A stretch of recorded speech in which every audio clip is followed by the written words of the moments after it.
ராசிக்கு இருக்கக்கூடிய உச்சம் பெறக்கூடிய குருனாலதான் அதிகப்படியான நன்மை.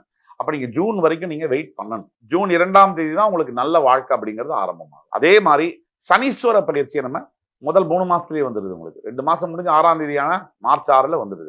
சனீஸ்வர பயிற்சி 9ஆம் பாக்கியஸ்தானம் 7 8க்கு அதிபதி 9ல போய் உட்காரும் போது அதுல அகைன் 7ஆம் அதிபதி 9ல போய் உட்காரும் போது ஏற்கனவே திருமணமாகி ஆல்ரெடி இன்னைக்கு பாத்தீங்கன்னா விவாகரத்து அப்படிங்கிறது ரொம்ப சர்வ சாதாரணமா இருக்கு நீ சமுதாயத்துல. இதுக்கு பல காரணங்கள் எல்லாரும் பேசுறாங்க. மேடை ஏறி நம்ம சொல்லுவோம், நம்ம கணவன் மனைவி புரிதல் இல்ல, விட்டு கொடுத்து போகணும், இதெல்லாம் என்னதான் இருந்தாலும் உங்க எண்ணங்கள் எங்கேருந்து வருது அப்படின்னா எண்ணங்கள் கிரகத்துல இருந்து தான் பிரதிபலிக்கும். சோர்ஸ் ஆஃப் தாட்ஸ் அப்படிங்கிறது எண்ணங்கள்ல இருந்து பிரதிபலிக்கும். Origin of தாட்ஸ்ங்கிறது.